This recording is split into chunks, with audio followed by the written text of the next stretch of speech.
En una boda a la que asistimos, mi marido pasó toda la noche pegado a su compañera de trabajo, bailando y riendo mientras apenas se fijaba en mí. Cuando alguien preguntó si estaba casado, respondió con indiferencia. En realidad no. No cuenta cuando no es interesante. Las risas llenaron el salón. Yo me quedé allí, paralizada. A la mañana siguiente se despertó solo y yo me di cuenta de mi propio valor. ¿Está casado?, preguntó la mujer lo suficientemente alto como para que la mitad de los invitados a la boda la oyeran. Vi cómo Javier me miraba de reojo, a mí, su esposa desde hacía 4 años, y luego se volvía hacia la desconocida con esa sonrisa fácil que tenía. En realidad no. No cuenta cuando no es interesante.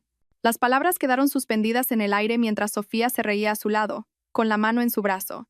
Yo permanecí sentada, con la copa de cava congelada a medio camino de mis labios mientras toda la mesa estallaba en carcajadas. Eso fue hace 3 horas. Ahora estoy en nuestro piso del barrio de Salamanca a las 5:30 de la mañana, preparando su desayuno favorito, reviviendo esas palabras mientras decido exactamente cómo de interesante será mi venganza. Antes de continuar, si alguna vez alguien que debería valorarte te ha tachado de aburrida o poco interesante, por favor considera suscribirte. Es gratis y nos ayuda a llegar a más gente que necesita oír esto. Ahora, veamos qué hace Carmen a continuación.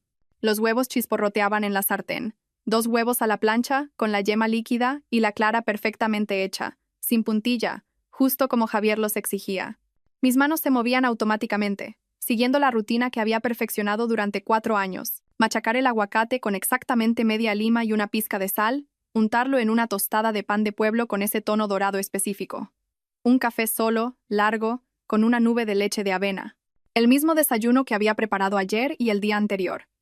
Y todos los días desde que nos mudamos a este piso carísimo que, según él, necesitábamos para su imagen. Su primera alarma sonó a las 6:15, luego a las 6:20 y a las 6:25. Le oí gruñir y pulsar el botón de repetición, sabiendo que más tarde me culparía por no haberle despertado como es debido. A través de las finas paredes de nuestro piso, oía el televisor de los vecinos con las noticias de la mañana, algo sobre el IBEX 35. Javier querría saber los números. Fingiría entenderlos durante el desayuno mientras le escribía a Sofía sobre su reunión matutina. Me encontré mirando el ticket que se le había caído ayer del bolsillo de la chaqueta. 2 cafés con leche del sitio de moda en la calle Jorge Juan. Con fecha de las 15:47. ¿Cuándo un café se convirtió en 2? ¿Cuándo tomar un café con una colega se convirtió en un ritual diario que no me incluía? Volví a guardar el ticket donde lo había encontrado. Que pensara que seguía siendo la esposa despistada que nunca revisaba los bolsillos, nunca cuestionaba las noches tardías, nunca se preguntaba por qué el nombre de Sofía iluminaba su móvil más que el mío. A las 6:45, Javier entró por fin en la cocina, con el pelo alborotado, ya mirando su móvil. Ni un buenos días, ni un beso, solo un gruñido de reconocimiento mientras se sentaba en nuestra pequeña mesa de comedor, con el pulgar moviéndose rápidamente por la pantalla. Sofía necesita que revise su presentación antes de la reunión de la mañana, anunció, sin levantar la vista. Puede que también llegue tarde esta noche. El proyecto Ortega está que arde. El proyecto Ortega. Últimamente todo era el proyecto Ortega. Le puse el plato delante, observando cómo daba un bocado sin saborearlo, con los ojos todavía pegados al teléfono. Apareció una notificación, la cara de Sofía en un pequeño círculo, sonriendo. Él le devolvió la sonrisa a la pantalla, una expresión genuina y cálida que no me había dirigido a mí en meses. Esta noche tengo la boda, le recordé. La boda de los Echevarría. Prometiste que vendrías. ¿Qué? Por fin levantó la vista, confundido, como si hubiera hablado en otro idioma. Ah, claro. Sí, por supuesto. ¿A qué hora? A las 6. La invitación ha estado en la nevera durante 3 meses. Ya había vuelto a su teléfono. Puede que Sofía también venga. ¿Conoce a los Echevarría por algún evento benéfico? ¿Te parece bien? Le observé comer mecánicamente, respondiendo a los mensajes de Sofía entre bocado y bocado. ¿Me parecía bien? ¿Acaso importaba lo que yo dijera? Sofía aparecería de todos modos con un vestido ajustado y caro. Y Javier se iluminaría como un árbol de Navidad en cuanto ella entrara. Igual que en la cena de empresa, igual que en cada cena de equipo que, de alguna manera, ya nunca incluía a los cónyuges. Claro, dije, volviéndome hacia el fregadero. Cuantos más, mejor. A las 7:15 salió a toda prisa, dejando el desayuno a medio comer y la taza de café sucia sobre la mesa. Llegó tarde a la presentación de Sofía, gritó desde el pasillo. Ni un adiós, ni un te quiero, ni siquiera un gracias por el desayuno. Solo Sofía. Siempre Sofía. Recogí sus platos y me senté a la mesa con mi propio café, abriendo el portátil. Mi correo del Colegio del Pilar mostraba 17 mensajes nuevos. Padres que querían tutorías, alumnos que entregaban redacciones tarde, recordatorios administrativos sobre los exámenes de la EBAU. Mi vida real, aquella en la que yo era la señorita Carmen, respetada y competente, donde los alumnos de segundo de la ESO escuchaban cuando hablaba, y los padres me agradecían por ayudar a sus hijos a entender la regenta. Al mediodía, estaría frente a mi clase de lengua y literatura, debatiendo sobre Ana Osores con 27 adolescentes que creían saberlo todo sobre el amor y la traición. Emma Martínez, mi alumna más brillante, inevitablemente haría una de sus preguntas penetrantes que llegaban directamente a verdades incómodas. La semana pasada preguntó si Ana realmente amó alguna vez a don Álvaro o si solo amaba lo que él representaba. Desvié el tema con análisis literario, pero la pregunta me persiguió. Más tarde conduciría hasta La Moraleja para mi sesión secreta de clases particulares con los gemelos Ortega. Sí, esos Ortega cuyo proyecto supuestamente mantenía a Javier y a Sofía tan ocupados. Su madre me pagaba 300 euros en efectivo por sesión, dinero que guardaba en una cuenta que Javier no sabía que existía. Le dije que estaba ahorrando para un viaje sorpresa de aniversario. En realidad, estaba construyendo algo completamente diferente. Un fondo de huida, un fondo de independencia, un fondo por si acaso que crecía cada semana. El piso parecía más pequeño esta mañana, asfixiante. La pared de ladrillo, visto que parecía encantadora cuando nos mudamos, ahora parecía el muro de una prisión. Los muebles de diseño que Javier había insistido en comprar parecían atrezo en la vida de otra persona. Incluso la luz de la mañana que entraba por nuestros ventanales parecía falsa, demasiado brillante, iluminando una vida que parecía perfecta desde fuera, pero que se pudría por dentro. Cogí el móvil y miré el Instagram de Javier. Allí estaba ella, Sofía, en una foto de equipo de la comida de ayer. Sofía riendo en la celebración de un cumpleaños del que yo no sabía nada. Sofía, de pie junto a mi marido, en una conferencia a la que yo creía que había asistido solo. Sofía, Sofía, Sofía, la mujer que de alguna manera se había vuelto más presente en mi matrimonio que yo. Pero esta noche sería diferente. Esta noche, en la boda de los Echevarría, rodeados de gente que nos conocía como pareja, Javier tendría que reconocerme. Tendría que presentarme como su esposa, sentarse a mi lado en la cena, quizás incluso bailar conmigo si tenía suerte. Durante unas horas, yo existiría en su mundo como algo más que la mujer aburrida que le hacía el desayuno y pagaba la mitad de su alquiler. Cerré el portátil y me dirigí al dormitorio para elegir mi atuendo para la boda. El vestido de cóctel negro que colgaba en el armario serviría.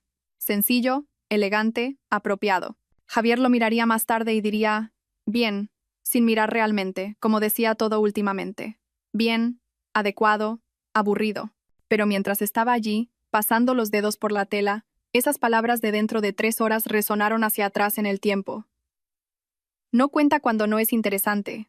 El aparcacoches tardó una eternidad en traer nuestro coche, y Javier miraba su móvil cada 30 segundos, con la mandíbula tensa a cada momento que pasaba. El lugar de la boda de los Echevarría se alzaba ante nosotros. Un palacete reconvertido con columnas de mármol que se extendían 3 pisos de altura, iluminado desde abajo con suaves luces doradas que hacían que todo el edificio brillara contra el cielo nocturno. Sofía acaba de escribir. Ya está dentro, dijo Javier, prácticamente saltando sobre sus talones. Tenemos que darnos prisa. Me ajusté el vestido negro una vez más. La tela de repente parecía más barata de lo que me había parecido en nuestro dormitorio. Otras parejas llegaban, las esposas con vestidos de tonos joya que captaban la luz, sus maridos ofreciéndoles el brazo mientras subían los escalones de piedra. Javier ya caminaba por delante, con el móvil todavía en la mano. Las puertas del salón de baile se abrieron para revelar un mar de mesas redondas cubiertas con manteles de color marfil, con centros de mesa de los que caían orquídeas y rosas blancas. Un cuarteto de cuerda tocaba algo clásico en una esquina. El tipo de música que hacía que todo el mundo bajara la voz y se sintiera más sofisticado. Vi caras conocidas de la oficina de Javier, de mis días de universidad, del barrio. Todos parecían pulcros, felices, emparejados. Carmen, Dios mío, por fin. La voz de Lucía rompió el murmullo de la conversación. Mi compañera de piso de la universidad apareció envuelta en seda verde esmeralda. Su marido, David, la seguía con 2 copas de cava. Me dio un abrazo que duró un segundo de más y se apartó para estudiarme la cara con esa clase de preocupación que significaba que mi corrector de ojeras no estaba haciendo su trabajo. «Tienes mala cara», Cielo susurró, con la mano todavía en mi brazo. «¿Va todo bien?» Antes de que pudiera responder, Javier ya estaba escaneando la sala por encima de mi hombro, con el cuerpo inclinado lejos de nuestra conversación. Lucía siguió mi mirada, observando a mi marido buscar entre la multitud con la intensidad de alguien que busca su equipaje perdido en el aeropuerto. «Está junto a la barra», ofreció David amablemente, sin darse cuenta del peso de sus palabras. «Sofía, ¿verdad? De tu oficina. Estaba preguntando por ti antes, Javier». La transformación fue instantánea. La cara de Javier se iluminó, sus hombros se enderezaron y de repente parecía el hombre con el que me había casado, animado, comprometido, presente, excepto que nada de esa energía se dirigía a mí. «Ahora vuelvo», dijo, ya en movimiento. «Solo tengo que ir a saludar». Lucía y yo le vimos serpentear entre la multitud, navegando entre mesas y grupos de invitados con determinación. David se excusó para buscar sus asientos, dejándonos a Lucía y a mí allí de pie como faros abandonados. «¿Cuánto tiempo lleva pasando esto?», preguntó Lucía en voz baja. «¿A qué te refieres?». La mentira salió automáticamente, aunque ambas sabíamos la verdad. Ella no insistió. En su lugar me cogió del brazo y me guió hacia la barra, charlando sobre sus hijos, su nuevo trabajo, cualquier cosa excepto lo obvio. Pero yo no estaba escuchando.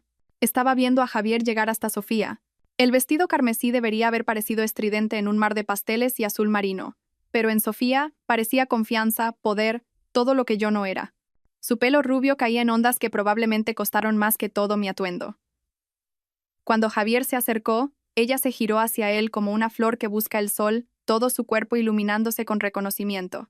Le vi ayudarla con su chal, una delicada prenda plateada que se le había resbalado de los hombros. Sus manos se demoraron allí, ajustando una tela que no necesitaba ajuste, mientras ella inclinaba la cabeza hacia atrás y se reía de algo que él decía.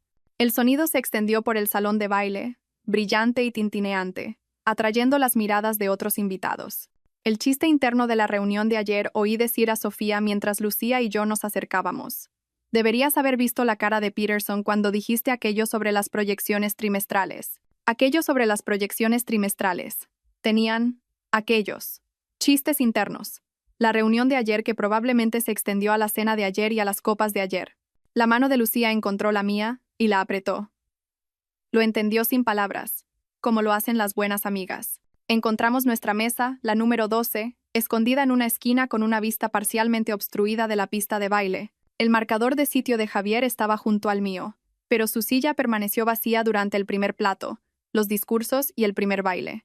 Cuando el DJ invitó a todos los invitados a unirse a los novios en la pista, Javier se materializó con Sofía a cuestas. «¿Están poniendo nuestra canción?», exclamó ella, y me pregunté cuándo habían desarrollado una canción. «¿Recuerdas de la cena de celebración del Proyecto Ortega?» El Proyecto Ortega. Todo siempre volvía al Proyecto Ortega. «Solo un baile», dijo Javier, sin preguntar realmente, ya llevando a Sofía. «No te importa, ¿verdad, Carmen?» ¿Me importaba? La pregunta quedó en el aire medio segundo antes de que se fueran, arrastrados por la multitud de parejas que bailaban. Les vi moverse juntos con una facilidad que hablaba de práctica. La mano de él sabía exactamente dónde posarse en la cintura de ella. Ella sabía exactamente cómo inclinar la cabeza para mantener el contacto visual mientras giraban. Un baile se convirtió en dos cuando el DJ pasó sin problemas a otra canción lenta. Dos se convirtieron en tres cuando Sofía pidió algo específico, pestañeando al DJ como si fueran viejos amigos. Para la cuarta canción, otros invitados habían empezado a darse cuenta. Las conversaciones se detenían a media frase. Los ojos seguían su movimiento por la pista. La madre de la novia, la propia señora Echevarría, me miró desde el otro lado de la sala y me ofreció una sonrisa compasiva que me sentó peor que la lástima directa. Para el quinto baile, había dejado de fingir que miraba el móvil y simplemente me quedé sentada, con el cava intacto, viendo a mi marido bailar con otra mujer mientras todo el mundo me miraba a mí mirándoles a ellos. Lucía había intentado conversar, pero incluso a ella se le había acabado la cháchara. Fue entonces cuando Begoña Echevarría descendió sobre nuestra mesa como un buitre perfumado con un traje de loewe. Querida se sentó en la silla vacía de Javier con la autoridad de alguien que posee cada habitación en la que entra. No creo que nos hayan presentado como es debido. Soy Begoña, la madre de Susana. ¿Y tú eres? Carmen Rivera, logré decir. Fui a la universidad con Rebeca. Oh, qué encanto su voz sonaba de esa manera que tienen las voces cuando están destinadas a ser escuchadas. ¿Y ese hombre tan apuesto que baila con la rubia, está contigo? Sentí que la sangre se me iba de la cara. Lucía empezó a interponerse, pero Begoña la apartó con un gesto. Hacen una pareja preciosa, continuó Begoña, lo suficientemente alto como para que la mesa de al lado se girara a mirar. La forma en que se mueven juntos, como si llevaran años bailando. ¿Está casado, querida? La pregunta quedó suspendida en el aire como una espada a punto de caer. Pude ver a Javier y Sofía volviendo a la mesa, ambos sonrojados por el baile. La mano de Sofía, posesiva, en su brazo. Se reían de algo, con las cabezas juntas, completamente ajenos a la pequeña audiencia que se había reunido en torno a nuestra conversación. Bueno, presionó Begoña, su voz ahora llegando a 3 mesas de distancia. ¿Está casado tu apuesto amigo? Javier la oyó. Vi el momento en que la pregunta se registró. Le vi procesarla. Le vi mirarme a mí. Su esposa de 4 años, la mujer que le había apoyado mientras estudiaba su MBA en el IE, que se había mudado a Madrid por su carrera, que había pasado incontables noches sola mientras él trabajaba hasta tarde con Sofía. Sonrió. Esa sonrisa fácil y encantadora que me había enamorado de él en una cafetería hacía 6 años. En realidad no dijo, su voz resonando en nuestro rincón del salón. No cuenta cuando no es interesante. La risa estalló de inmediato. Sofía soltó una risita detrás de sus dedos manicurados. Begoña Echevarría prácticamente chilló de placer. La pareja de la mesa de al lado intercambió miradas cómplices. Incluso el camarero que rellenaba los vasos de agua sonrió con aire de superioridad. Me levanté lentamente, mis movimientos deliberados y controlados. La copa de cava hizo un suave tintineo al dejarla sobre la mesa.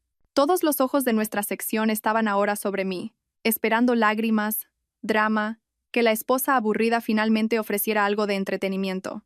Con permiso dije, mi voz firme como el granito, necesito tomar el aire. La voz de Sofía me siguió mientras me alejaba. ¿He dicho algo malo? No te preocupes, respondió Javier, lo suficientemente alto para que yo lo oyera. Siempre se pone dramática en los eventos. El baño estaba, por suerte, vacío. Me encerré en el cubículo más alejado y me quedé allí, respirando lentamente por la nariz. No salieron lágrimas. No me temblaban las manos. En cambio, una extraña calma se apoderaba de mí, como ver las nubes de tormenta despejarse después de años de lluvia. Salí y me enfrenté a mí misma en el espejo de marco dorado. El rímel no se había corrido. El pintalabios seguía perfecto. Tenía exactamente el mismo aspecto que la mujer que había entrado en esta boda hace 3 horas, esperando que su marido recordara que existía. Pero por dentro, algo fundamental había cambiado. Una puerta se había cerrado. Una decisión se había cristalizado. Caminé de vuelta por el salón sin detenerme en nuestra mesa. Javier estaba de nuevo en la pista de baile con Sofía, ambos riéndose de algo que había dicho el DJ.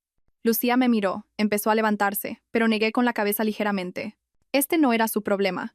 El aparcacoches pareció sorprendido al verme sola. ¿Ya se va, señora? Sí, le entregué el ticket. Solo yo. El trayecto a casa debería haber durado 20 minutos. Lo alargué 1 hora, serpenteando por las tranquilas calles de Chamberí, con las ventanillas bajadas a pesar del frío cortante de marzo. El aire me mordía las mejillas, haciendo que mis ojos lagrimearan de una manera que no tenía nada que ver con llorar. En un semáforo en rojo en la calle Alberto Aguilera, recordé la carta de aceptación del programa de doctorado en Filología Hispánica de la Universidad de Salamanca. Tenía 26 años, estaba llena de ilusión, era brillante según mis profesores. Pero Javier acababa de entrar en el IE para su MBA, y no podíamos permitirnos ambos programas. Tu carrera es más flexible, había dicho. Puedes volver a estudiar en cualquier momento. Eso fue hace 5 años. El ascenso en el Colegio del Pilar que rechacé porque habría significado clases por la tarde, correcciones los fines de semana y menos tiempo para apoyar los eventos de networking de Javier. La directora del departamento se había quedado de piedra. Esta oportunidad no volverá a presentarse, Carmen. Pero Javier me necesitaba disponible. Necesitaba los ingresos estables mientras él se establecía. Las citas con el especialista en fertilidad que cancelé el año pasado. 3 meses de pruebas y procedimientos. Luego, el repentino anuncio de Javier de que no estaba preparado, que quizá nunca lo estaría, y que si no, debería centrarme en ser feliz con lo que teníamos. Había tirado los medicamentos, borrado el número del médico, fingido que mi cuerpo no se había estado preparando para algo que nunca llegaría. Cuando llegué a nuestro edificio, la extraña calma se había transformado en algo más duro, más frío. Propósito quizá, o simplemente la ausencia de esperanza que finalmente traía claridad. Nuestro piso estaba oscuro, silencioso, esperando. Me moví por él como un fantasma con una misión. En el dormitorio, saqué mi bolsa de viaje del armario, la que había comprado para una escapada de fin de semana que nunca hicimos. El collar de perlas de mi abuela fue lo primero que metí, envuelto en papel de seda.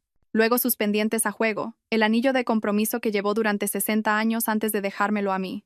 Del armario del salón, Saqué con cuidado la vajilla que también me había dejado. 12 servicios de la Cartuja de Sevilla que Javier había querido vender porque ¿quién necesita platos finos? Cada pieza fue envuelta en el plástico de burbujas que había guardado de los envíos de Amazon. Esos platos habían sobrevivido a la posguerra, a 2 mudanzas por todo el país. No se iban a quedar aquí para ver morir mi matrimonio. Mi portátil fue lo siguiente. Me senté en la mesa de la cocina y descargué sistemáticamente 3 años de registros financieros. Nuestra cuenta corriente conjunta, las tarjetas de crédito, sus patrones de gasto, los cargos de restaurantes en lugares en los que nunca había estado, habitaciones de hotel en Madrid cuando se suponía que estaba en conferencias, 200 euros en Cartier el mes pasado, que no habían producido ninguna caja roja para mí. Lo fotografié todo, cada ticket, cada extracto, cada mentira traducida en pruebas digitales. El dinero de las clases particulares que había escondido no estaba en nuestro banco habitual. Durante 3 años, había estado depositando efectivo en una cuenta en una entidad completamente diferente, 27,000 euros de enseñar a adolescentes de familias adineradas cómo superar la EBAU mientras sus padres creían que me estaba convirtiendo en una persona más centrada a través del yoga. Los premios de enseñanza del Colegio del Pilar fueron a una caja. Excelencia en la Educación 2019. Profesora más dedicada 2020. Innovación en el currículo de literatura 2021. Javier nunca había asistido a las ceremonias. Cosas del cole. Las llamaba como si yo fuera una niña presumiendo de un dibujo. Exactamente a las 11 de la noche, me senté en la mesa de la cocina con su llavero. La llave del piso fue la primera en salir, luego la del buzón, la de la taquilla del gimnasio, la de repuesto de la casa de sus padres en Majadahonda. Seguí quitándolas hasta que solo quedó la llave de su coche, sola en la anilla como un signo de interrogación. Su portátil estaba protegido con contraseña, pero yo conocía todas sus contraseñas. Usaba las mismas 3 en rotación desde la universidad. Entré en nuestra cuenta de Netflix y cambié la contraseña. Luego, Movistar Más, HBO Max, Amazon Prime, el servicio de entrega del supermercado, la suscripción de kits de comida que él había insistido en que necesitábamos. Cada espacio digital compartido que habíamos creado, lo bloqueé sistemáticamente, metódicamente. Su perfil de LinkedIn fue la obra maestra. No lo borré ni escribí nada grosero. Solo una simple actualización de su puesto actual. Actualmente explorando nuevas oportunidades tras conflictos personales con una colega que afectaron la dinámica del equipo. Lo suficientemente vago para ser profesional. Lo suficientemente específico para levantar sospechas en cualquier reclutador que se molestara en comprobarlo. Encontré la tarjeta de visita que Marcos me había dado en la fiesta de empresa del año pasado. El prometido de Sofía, desplegado durante 6 meses en una misión en Mali, completamente inconsciente de que su futura esposa estaba jugando al romance de oficina con mi marido. Subí las fotos que había tomado esta noche. La mano de Javier en la cintura de Sofía, su cabeza echada hacia atrás en una carcajada. Los dos más cerca de lo que los colegas deberían estar. Escribí un asunto simple. Pensé que deberías ver lo que Sofía estaba haciendo en la boda de los Echevarría. Mi anillo de boda salió más fácil de lo que esperaba. 4 años llevándolo, y se deslizó como si nunca hubiera pertenecido allí. Lo coloqué en la almohada de Javier con una nota. Tenías razón. No contaba. No soy lo suficientemente interesante como para luchar por alguien que nunca fue realmente mío. A las 11:47 p.m., estaba entrando en el camino de entrada de la casa de mi hermana Clara en un pueblo de Asturias. La bolsa de viaje y las cajas de la vajilla seguras en mi maletero. La luz de su porche estaba encendida. Había estado esperando desde mi mensaje de texto de hacía 3 horas. Voy a quedarme. Ya te explicaré. Sin preguntas. Sin exigir detalles. Solo conduce con cuidado. La habitación de invitados está lista. El vino ya estaba decantándose en la encimera de su cocina cuando entré. Clara me miró a la cara y sirvió 2 generosas copas sin decir palabra. Nos sentamos en su mesa de madera maciza, la que había rescatado de un mercadillo y había pasado meses restaurando. Y finalmente, me permití exhalar. Dijo que no era interesante, le conté. En una boda. Delante de todos. Los nudillos de Clara se pusieron blancos alrededor de su copa de vino, pero solo asintió. Nunca le había gustado Javier. Lo había llamado agresivamente mediocre, después de conocerlo por primera vez. Debería haberla escuchado. Apagué el móvil por completo y dormí como un tronco en su habitación de invitados, rodeada de las colchas que hizo durante su fase de manualidades y el olor a lavanda de su jardín. Por primera vez en meses, quizás años, no soñé con nada. El asalto comenzó exactamente a las 7:03 a.m. Clara llamó suavemente, sosteniendo mi teléfono. Ha estado sonando sin parar desde las 6:30. 27 llamadas del mismo número. No es el número de Javier, sin embargo. Tomé el teléfono, vi el número desconocido de Madrid y supe de inmediato. Estaba llamando desde el portero automático del edificio, porque no podía entrar. Lo encendí y la pantalla explotó con notificaciones. 43 llamadas perdidas, 19 mensajes de voz, 67 mensajes de texto. El primer mensaje de voz tenía fecha de las 6:30 y 1 a.m. Carmen, ¿qué demonios le has hecho a las cerraduras? Esto no es gracioso. Estoy fuera de mi propio piso. Su voz era más confusa que enfadada, todavía en negación. El segundo, a las 6:45. En serio, esto es ridículo. Tengo una reunión a las 8. Arregla las cerraduras ahora. A las 6:52, el pánico se había colado. Mi tarjeta de crédito acaba de ser rechazada en el Starbucks. ¿Qué está pasando? ¿Has cancelado mis tarjetas? A las 7:01, rabia total. Estás loca. No puedes simplemente echarme y robar mi dinero. Esto es ilegal. Voy a llamar a la policía. Voy a llamar a un abogado. Te vas a arrepentir de esto, Carmen. Fengatifa, locha. Borré el resto sin escucharlo. Clara se sentó a mi lado, leyendo los mensajes de texto por encima de mi hombro. La mayoría eran variaciones del mismo tema, exigencias, amenazas. Luego, enterrado entre ellos, uno de un número desconocido. Soy Sofía. No sé qué le has dicho a Marcos, pero lo has arruinado todo. Espero que estés contenta. Marcos es su prometido, le expliqué a Clara. Legionario, desplegado. Le envié fotos de anoche. Clara se rió de verdad. Le enviaste pruebas al novio militar de la otra. Carmen, no sabía que tenías esa faceta. Mi teléfono sonó. Javier de nuevo, desde el portero. Esta vez, finalmente, respondí. Carmen, ¿qué te pasa? Abre la puerta ahora mismo. Buenos días, a ti también. Tomé un sorbo del café que Clara había preparado. Fuerte, con leche fresca de la granja del pueblo. No te atrevas. ¿Dónde estás? ¿Por qué no estás aquí? Las cerraduras no funcionan. He eliminado tu acceso. Tendrás que buscar otras soluciones. ¿Otras soluciones? Este es mi piso. En realidad, es el piso del señor García. Y desde esta mañana ya no estás en el contrato de alquiler. Silencio. Podía oír su respiración, rápida y superficial. No puedes hacer eso. Ya está hecho. Revisa tu correo electrónico. Preaviso de 30 días para desalojar. El señor García fue muy comprensivo cuando le expliqué la situación. ¿Qué situación? ¿Qué le dijiste? La verdad, que mi marido anunció públicamente que nuestro matrimonio no cuenta porque no soy lo suficientemente interesante. Pareció pensar que eso era motivo para modificar el contrato. Era una broma. Estaba bebiendo. A Sofía le pareció gracioso. ¿Sofía te coge las llamadas esta mañana? Otra pausa. Ella está lidiando con algo. Marcos, ¿cómo le enviaste esas fotos a Marcos? Está desplegado. Está sirviendo a nuestro país y tú estás sirviendo a nuestro país mientras su prometida se codea con hombres casados. Merecía saberlo. Lo has arruinado todo. Mi reputación, mi trabajo. La gente interesante se ocupa de sus propios problemas, Javier. Tengo que irme. Mi hermana está haciendo el desayuno. Carmen, espera. Colgué y bloqueé el número del portero.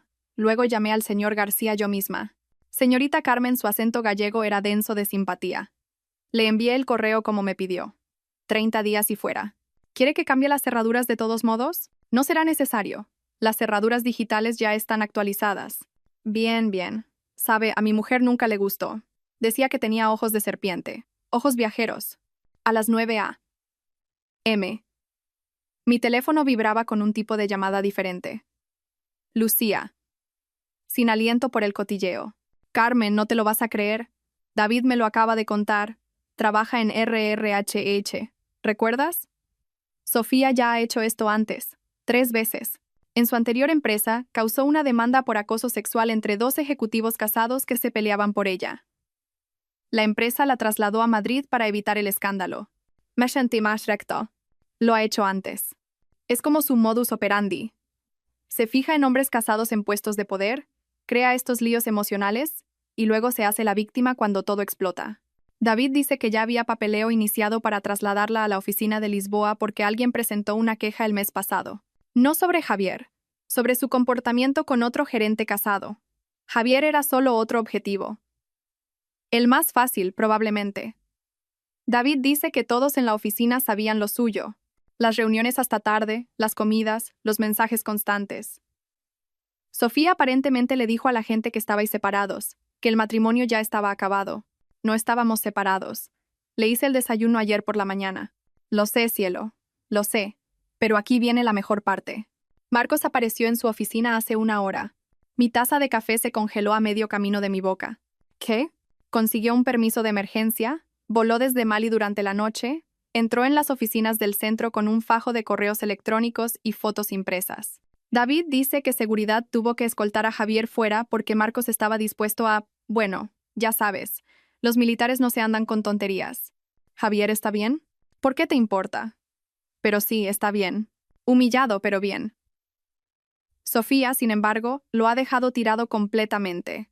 Les dijo a todos que Javier la había estado acosando agresivamente, que ella intentó mantener los límites profesionales, que se sintió presionada porque él era su superior. Me eché a reír. Está alegando que él la acosó. Modo víctima total. RRHH va a iniciar una investigación. Javier ha sido suspendido mientras se revisa el caso. Y Sofía ya está haciendo las maletas para Lisboa. Resulta que ese papeleo de traslado solo necesita una firma.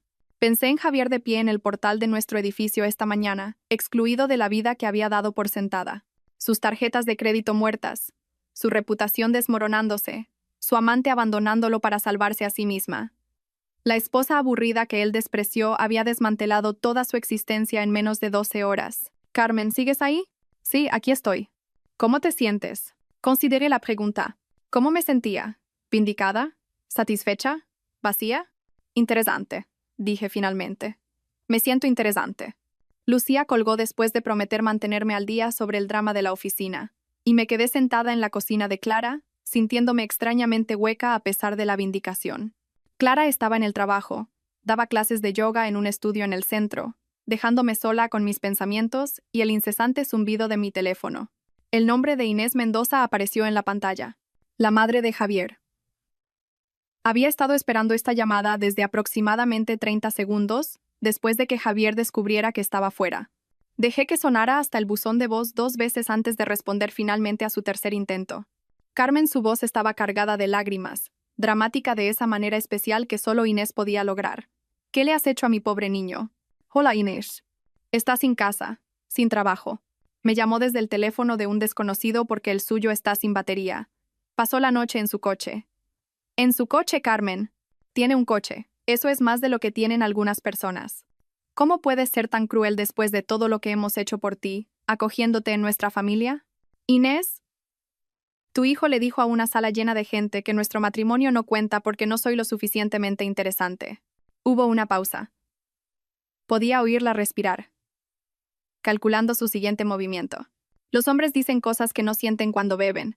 Ricardo una vez me dijo que me parecía a su madre con un vestido determinado. ¿Acaso lo eché de casa? No, porque el matrimonio consiste en perdonar. Ricardo, el padre de Javier, que había tenido 3 amantes que Inés conocía y aún pretendía que no habían ocurrido. El lema de la familia Mendoza debería haber sido: la responsabilidad es opcional. No estaba borracho, Inés. Quería decir cada palabra. Estás tirando 4 años por un comentario. Eso es infantil, Carmen. Los matrimonios tienen altibajos. Se superan. Como superaste lo de la secretaria de Ricardo, o el monitor de tenis, o esa mujer de su club de lectura. Silencio. Luego, ¿cómo te atreves? Me atrevo porque estoy harta de fingir que la disfunción es normal. Javier aprendió del mejor, ¿no? Que las esposas deben aceptar las migajas de respeto que sus maridos les arrojan. Me colgó.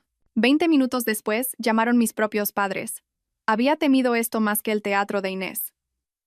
La foto de contacto de mi madre, nosotras en la última Navidad, ambas sonriendo, me revolvió el estómago. Cariño, comenzó mi madre, su voz cuidadosamente neutral. Nos ha llamado Javier. Por supuesto que lo hizo. Nos explicó el malentendido en la boda. ¿Malentendido? Declaró públicamente que no era lo suficientemente interesante como para contar como su esposa. La voz de mi padre se unió a la llamada. Debía de estar en altavoz. Carmen, cariño, los hombres a veces dicen tonterías, pero tienes que preguntarte, ¿te esforzaste lo suficiente para mantener su interés? Las palabras cayeron como agua helada. ¿Perdona? Bueno, continuó mi padre, ajeno al daño que estaba causando, las relaciones requieren esfuerzo de ambas partes. Quizás te acomodaste demasiado, dejaste de esforzarte. ¿Cuándo fue la última vez que le sorprendiste? ¿Te arreglaste para él? Le hacía el desayuno todas las mañanas a las 5:30. Le apoyé durante su MBA. Renuncié a mi doctorado por su carrera. Pero, ¿seguiste siendo interesante? Presionó mi padre. Los hombres necesitan emoción, un desafío. Quizás esta mujer, Sofía, simplemente le ofreció algo que tú no. Mi madre intervino. ¿Habéis considerado la terapia de pareja? La doctora Brennan, ¿la recuerdas de la parroquia? Salvó el matrimonio de los Miller después de la infidelidad de él. Esto no va de salvar nada, dije, con voz plana. Se acabó. No seas precipitada, dijo mi madre. Estás alterada. Tómate un tiempo. Piensa en tu futuro. Tienes 32 años, Carmen.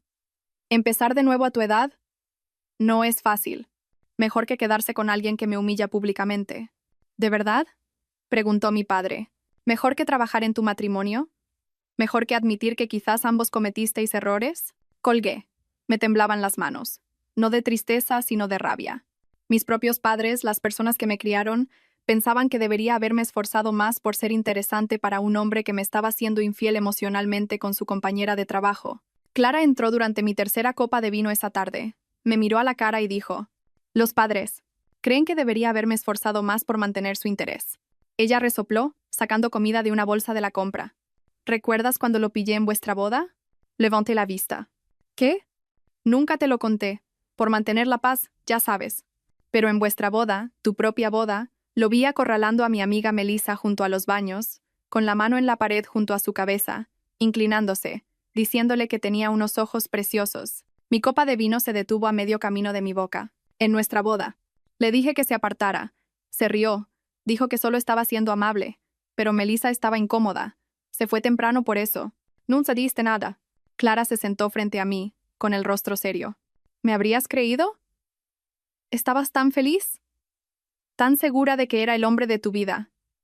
Y pensé, quizás solo era el cava de la boda.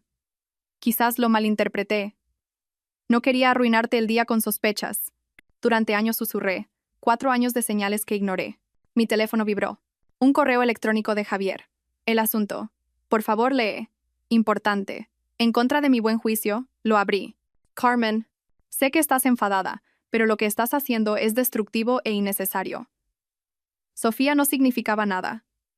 Solo era una amiga que entendía mi estrés laboral. Tú siempre estabas tan centrada en tu enseñanza, tus alumnos. No entendías la presión a la que yo estaba sometido. Dije una estupidez en la boda, sí. ¿Pero no has dicho tú nunca algo que no sentías? Tenemos 4 años de historia, un piso, una vida. No lo tires todo por la borda porque estás dolida. Estoy dispuesto a perdonarte por las cerraduras, el dinero, la humillación en mi oficina. Podemos empezar de nuevo, pero tienes que detener este comportamiento vengativo ahora. Javier. Lo leí 2 veces, maravillándome de las piruetas mentales necesarias para convertirse a sí mismo en la víctima. Estaba dispuesto a perdonarme por responder a su humillación pública. El delirio era casi impresionante. Esa noche una notificación de nuestro banco me heló la sangre. Gran retirada de ahorros conjuntos. Entré inmediatamente. 3.000 euros transferidos esta mañana, luego otros 2.000 esta tarde. Estaba vaciando lo que quedaba antes de que pudiera detenerlo. Llamé al banco, pero me explicaron que, como titular de una cuenta conjunta, tenía todo el derecho a retirar fondos. A menos que pudiera probar un fraude, cosa que no podía, el dinero se había ido. Revisé 3 meses de extractos, estudiándolos de verdad por primera vez. Cargos en hoteles de Madrid durante conferencias que supuestamente eran en otras ciudades. Cuentas de restaurantes para 2, siempre 2, en lugares en los que nunca había estado. Entradas de teatro, de conciertos, incluso un fin de semana de cata de vinos en La Rioja, el mes pasado, cuando había dicho que iba a visitar a su hermano. Hice capturas de pantalla de cada cargo sospechoso, cada recibo de hotel, cada cena para 2 a la que nunca asistí. El viaje a La Rioja fue lo que más dolió. Yo había pasado ese fin de semana ayudando a una amiga profesora a preparar su aula para el nuevo curso, mientras Javier supuestamente estaba estrechando lazos con su hermano en el País Vasco. El archivo de pruebas en mi portátil se hizo más grueso con cada mentira descubierta. Mi teléfono sonó justo cuando terminaba de documentar los últimos 3 meses. Número desconocido de Madrid. Hola, Stravivera. Soy Begoña Echevarría, la reina del cotilleo de la boda. Me preparé para otra ronda de humillación. Begoña, querida, te debo una disculpa, su voz era diferente, más suave, sin su habitual toque teatral. Lo que pasó en la boda de Susana fue inconcebible. Yo provoqué esa situación, y lo siento profundamente. No supe qué decir. Begoña Echevarría nunca se había disculpado por nada en su vida. Sin embargo, continuó. Pensé que deberías saber que varios invitados grabaron el incidente con sus teléfonos. El vídeo está circulando por la alta sociedad de Madrid. Alguien añadió un pie de foto. ¿Cómo no tratar a tu esposa? Tu marido se ha vuelto bastante famoso. ¿El video está circulando? Como la pólvora, querida.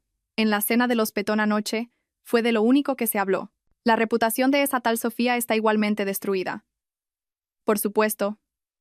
Ir a por un hombre casado en una boda. ¡Qué descaro! Hizo una pausa. Y luego añadió en voz baja. Llevo 43 años casada, Carmen. Ricardo tiene sus defectos, pero nunca, ni una sola vez, ha dejado de reconocerme como su esposa. Lo que hizo tu marido no solo fue cruel, fue cobarde. Te mereces algo mejor. Y francamente, debería haberlo dicho en la boda en lugar de avivar el fuego. Gracias, Begoña. Te mantendré informada de cualquier novedad. La sociedad madrileña tiene una larga memoria para escándalos como este. Colgó, dejándome atónita. Begoña Echevarría, la mujer que vivía para el drama, acababa de convertirse en una aliada. La siguiente sorpresa llegó una hora después. Otro número desconocido, esta vez con un prefijo de una base militar. ¿Es usted Carmen Rivera? Sí. Soy Marcos Torres, el ex prometido de Sofía. Mi estómago se encogió. Marcos, lo siento por... No te disculpes. Me hiciste un favor. Te llamo porque creo que podríamos ayudarnos mutuamente. ¿Ayudarnos? He estado revisando los correos electrónicos de Sofía. Reenvió mucha correspondencia del trabajo a su cuenta personal. Hay mensajes entre ella y tu marido que, son reveladores. ¿Reveladores? Nos llamaban los convenientes. A los dos. Decían que éramos estables pero aburridos, y buenos para sus carreras. Cada palabra era como otra pieza encajando en su lugar. Nos discutían como si fuéramos muebles, útiles, pero reemplazables. Hay un hilo en el que tu marido promete recomendar a Sofía para un puesto senior una vez que él llegue a socio, a cambio de su atención y discreción continuas, fechado hace 6 semanas. Estaba intercambiando ascensos por una aventura. Así parece. Te voy a enviar todo. Úsalo como necesites. Carmen, hay algo más.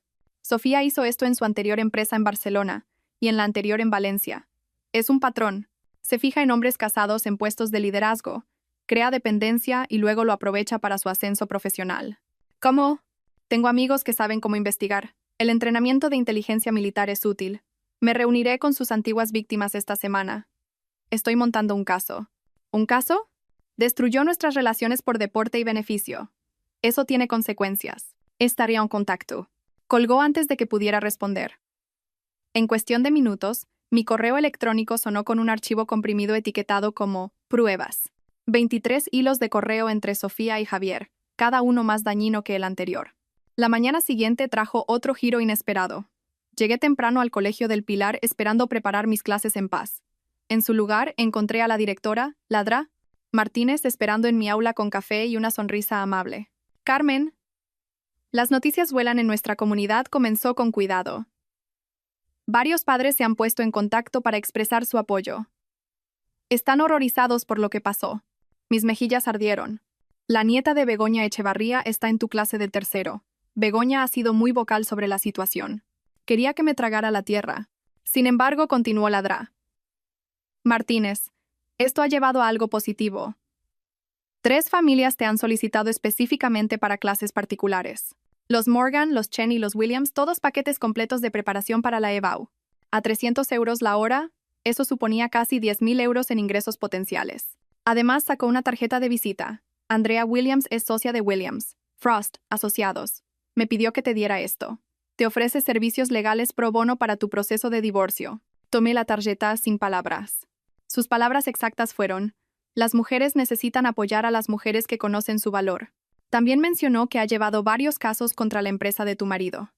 Aparentemente, tienen un historial de proteger a empleados que se involucran en conductas inapropiadas. Esa tarde me reuní con Andrea Williams en su oficina, un espacio elegante con vistas al Paseo de la Castellana. Era todo lo que yo no era: alta, imponente, con el tipo de presencia que hacía callar a los juzgados. He revisado la información preliminar, dijo, extendiendo documentos sobre la mesa de conferencias. Tu marido cometió varios errores críticos: el vaciado de la cuenta conjunta, la manipulación de LinkedIn, la humillación pública, todo documentado. Con las pruebas de Marcos Torres y el video de la boda, tenemos un caso sólido para un divorcio contencioso con importantes penalizaciones. No quiero su dinero. Solo quiero salir de esto. Noble, pero insensato. Ha estado gastando bienes gananciales en su aventura. Tienes derecho a una compensación. Déjame manejar la estrategia legal. Tú céntrate en reconstruir tu vida. Esa noche, de vuelta en lo que pronto sería el antiguo apartamento de Javier, decidí coger el resto de mis cosas.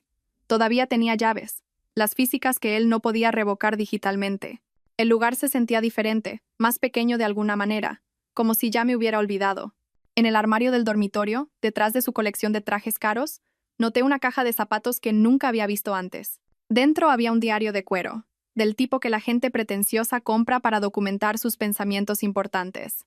Lo abrí en una página al azar. Año 3, con C.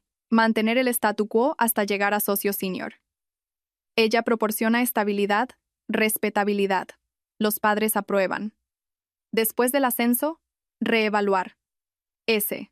Muestra más potencial para un avance a largo plazo. C. Demasiado contenta con la enseñanza. Sin ambición. Estrategia de salida a 5 años según lo previsto. Mis iniciales reducidas a una letra. Nuestro matrimonio reducido a un plan de negocios. Fotografié cada página. Mis manos firmes a pesar de la rabia que crecía en mi pecho. Su propia letra, sus propias palabras. Planeando mi descarte como si fuera un portátil obsoleto. La última entrada del diario tenía fecha de hace solo 2 semanas. C. Sigue sin enterarse de nada. Sofía acepta ir a Lisboa después de mi ascenso. Un nuevo comienzo, sin peso muerto. Cerré el diario, lo volví a meter en la caja de zapatos y me lo llevé. ¿Esto era una prueba ahora? No solo sus pensamientos privados, sino una confesión escrita de fraude, emocional, financiero, marital, que abarcaba años. Andrea Williams llamó esa noche mientras yo organizaba todo para nuestra estrategia legal. Los papeles están listos, dijo. Su voz con ese filo de abogada que significaba negocios. El agente judicial está programado para el domingo a la 1 p.m. La dirección de los padres de tu marido es correcta. Comida del domingo, confirmé. Nunca se la pierde cuando necesita consuelo. Perfecto. Nada como una audiencia familiar para la rendición de cuentas. El domingo llegó gris y lluvioso, a juego con el ambiente. A las 13:07 sonó mi teléfono. Inés Mendoza. Puntual. Bruja vengativa, gritó antes de que pudiera decir hola. ¿Cómo te atreves a humillarlo en nuestra casa? Delante de su padre, su hermano, los niños. Inés, tu hijo me humilló a mí delante de cientos en una boda. Esto parece proporcionado. Le entregaron los papeles del divorcio en nuestra mesa. Durante la bendición, el padre Murphy estaba aquí. Mejor de lo que había imaginado. La humillación pública parece ser cosa de familia, Inés. Él la repartió. Ahora la está recibiendo. Lo has destruido. Su carrera, su futuro. Se los destruyó él solo. Yo solo dejé de esconder los escombros. Me colgó, pero no antes de oír a Javier gritar de fondo sobre llamar a su abogado, sobre difamación, sobre destruirme en los tribunales. El lunes por la mañana, mi amiga reclutadora, Diana, me envió un mensaje. Tienes que ver esto. Envió una captura de pantalla de LinkedIn. Alguien había capturado el perfil de Javier durante la breve ventana en que lo había editado. Actualmente explorando nuevas oportunidades tras conflictos personales con una colega que afectaron la dinámica del equipo. La captura de pantalla circulaba por las redes profesionales de Madrid, con el video de la boda adjunto. Los comentarios eran brutales. Por esto necesitamos mejores políticas de RRH. Imagínate destruir tu matrimonio y tu carrera por un lío de oficina. Mi empresa nunca contrataría a alguien con este juicio. Pobre esposa, al menos se libró. El siguiente mensaje de Diana. Las visitas a su perfil han caído un 90% esta semana. Los reclutadores lo están evitando activamente. Ese video más la edición de LinkedIn es radioactivo. Incluso la correduría de seguros de su tío retiró su oferta, añadió. Nadie quiere esa responsabilidad. El miércoles fue la reunión de mediación. Andrea me había preparado extensamente, pero nada podría haberme preparado para ver a Javier de nuevo. Parecía más pequeño de alguna manera, su traje arrugado, su pelo perfecto despeinado. La ausencia de Sofía era palpable. Se había negado a asistir, alegando que ella era la víctima en todo esto. Su abogado, un hombre de aspecto cansado llamado Gerardo, abrió con las demandas estándar. Mi cliente busca una división limpia de bienes, 50/50, y una pensión compensatoria dado el mayor potencial de ingresos de la SRA. Rivera como profesora con ingresos de clases particulares. Andrea se rió de verdad. ¿Su cliente quiere una pensión? Repasemos. ¿Quiere? Extendió los extractos bancarios sobre la mesa con precisión teatral. La SRA. Rivera pagó el 70% de los gastos del hogar durante el MBA del señor Mendoza. El 70%. Resaltó línea tras línea con un marcador amarillo. Alquiler, facturas, comida, incluso los pagos de su préstamo estudiantil. Todo mientras mantenía su puesto de profesora y aceptaba clases extra para mantenerlos. Esa fue una inversión mutua en su futuro, empezó Gerardo. Un futuro que él planeaba abandonar. Andrea sacó el diario, fotocopiado y encuadernado como un documento judicial. Página 47. Fechada hace 18 meses.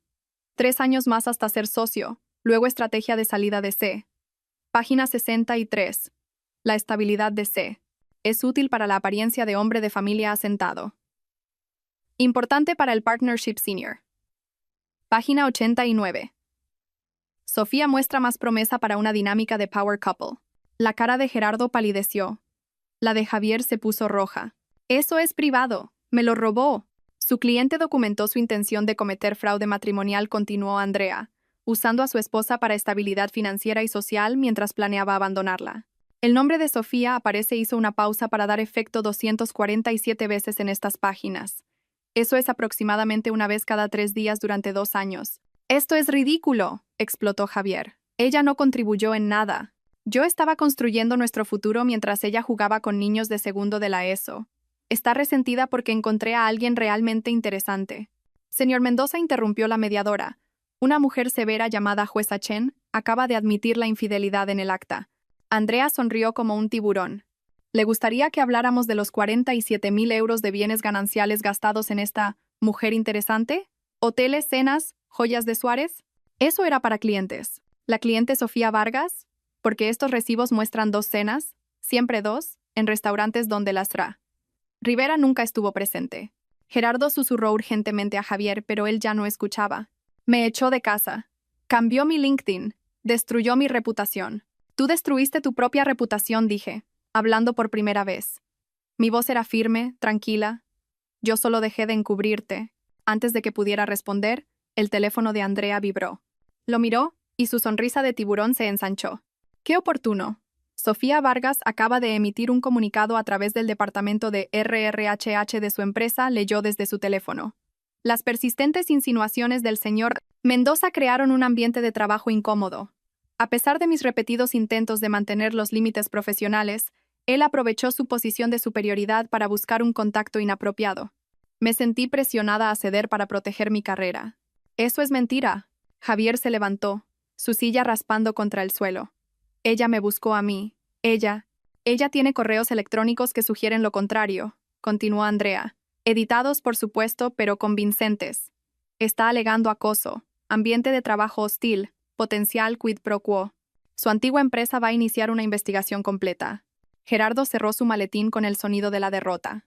Necesitamos un receso. Mi cliente necesita abordar estas nuevas acusaciones. Por supuesto, accedió Andrea, pero nuestra posición es clara. La SRA.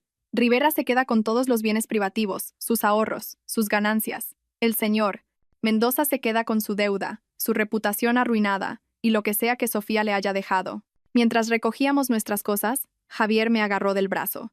Carmen, por favor, tú me conoces. Sabes que no soy lo que ella dice. Lo miré de verdad. El chico de oro que me había encantado hacía 6 años se había ido. En su lugar, había un hombre desesperado cuya vida cuidadosamente construida se había derrumbado en menos de 2 semanas. No te conozco en absoluto, dije en voz baja. Nunca lo hice. Andrea me guió hacia la salida mientras Javier gritaba mi nombre, su voz quebrándose de pánico. El sonido nos siguió por el pasillo, resonando en las paredes de mármol que habían presenciado 1000 matrimonios rotos, pero probablemente pocos tan completamente destruidos como el nuestro. Fuera del edificio, Andrea se volvió hacia mí. Sofía no se detendrá con esa declaración. Lo va a enterrar para salvarse a sí misma. Para la semana que viene, no podrá conseguir un trabajo ni sirviendo cafés en Madrid. Tenía razón. 3 días después, se filtró el informe completo de RRHH. Sofía había presentado mensajes editados, correos electrónicos selectivos, incluso una llamada grabada donde las palabras de Javier estaban cortadas para sonar depredadoras. Su antigua empresa emitió un comunicado distanciándose. Sus redes profesionales se evaporaron de la noche a la mañana. El titular en expansión decía: exestrella en ascenso se enfrenta a múltiples investigaciones. El obituario profesional de Javier. Doblé el periódico y lo dejé en la mesa de la cocina de Clara, sin sentir nada más que un alivio distante, como oír hablar de una tormenta que pasó sin tocar tu casa. Habían pasado 6 meses desde esa reunión de mediación. El divorcio era definitivo. Había mantenido mi apellido de soltera, Rivera, en todo excepto en los papeles oficiales, así que volver a él fue como ponerme unos zapatos cómodos que había olvidado que tenía. Asturias se había convertido en mi hogar de una manera que Madrid nunca lo fue. Había encontrado un pequeño apartamento con ladrillo visto y vistas a la montaña, empecé a dar clases en un colegio privado local y construí una cartera de clases particulares que me permitía elegir a mis clientes. Los martes por la mañana me regalaba un café en El Tostadero, una cafetería donde nadie conocía mi historia, y el barista simplemente me llamaba la profe a la que le gusta la espuma extra. Ese martes en particular, estaba corrigiendo redacciones cuando una voz familiar me hizo levantar la vista. «Carmen, Dios mío, eres tú». Begoña Echevarría estaba allí con un abrigo de lana color burdeos, un poco fuera de lugar entre los lugareños asturianos con sus forros polares. Begoña, dejé mi bolígrafo rojo. «¿Qué te trae por aquí?» «Visitando a mi hermana». «Se jubiló aquí el año pasado», señaló la silla vacía frente a mí. «¿Puedo?» Asentí, curiosa a pesar de mí misma. Begoña se acomodó con su té, sus ojos brillando con ese destello particular que significaba cotilleo fresco. «Supongo que no te has enterado de las novedades. Ya no sigo mucho las noticias de Madrid». «Oh, pero tienes que oír esto», se inclinó conspiradoramente. «Javier está viviendo en su habitación de la infancia, en casa de sus padres en Majadahonda. Inés le dice a todo el que quiera escuchar que se está reagrupando y considerando sus opciones. Tomé un sorbo de mi café con leche esperando. Está trabajando en el concesionario de coches de un amigo de su tío. No vendiendo coches, archivando papeles en la trastienda. ¿Te lo puedes imaginar? De presentaciones de consultoría a archivar garantías de automóviles. Es un gran cambio», dije neutralmente. «Y está saliendo con alguien nuevo». Inés la describe como sencilla pero dulce, que en el idioma de Inés significa que está horrorizada pero desesperada porque él siga adelante. La chica tiene 23 años, trabaja en un salón de uñas. Se conocieron cuando le hizo la manicura a Inés. 23 años, apenas salida de la universidad. Sentí una pizca de lástima por la chica, pero no lo suficiente como para advertirla. Aprendería. ¿O no? ¿Y Sofía?, pregunté, más por cortesía que por interés, trasladada a Lisboa, y luego despedida silenciosamente 3 meses después. Algo sobre problemas de encaje cultural. Lo último que oí es que estaba de camarera intentando empezar un blog de estilo de vida. Begoña terminó su té y se fue con besos al aire y promesas de mantener el contacto que ambas sabíamos que estaban vacías.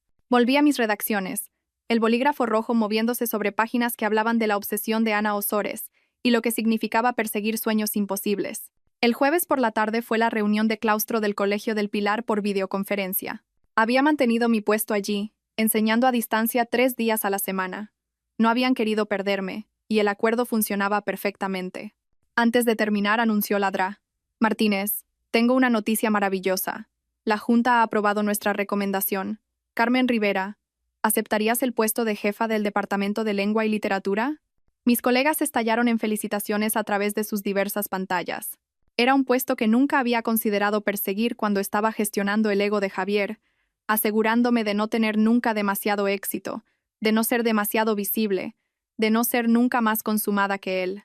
«Es un honor», dije, sintiéndolo. «Gracias. Tus propuestas de currículo innovadoras fueron extraordinarias», continuó Ladrá. «Martínez, particularmente el proyecto interdisciplinario con el Departamento de Historia. Un trabajo brillante.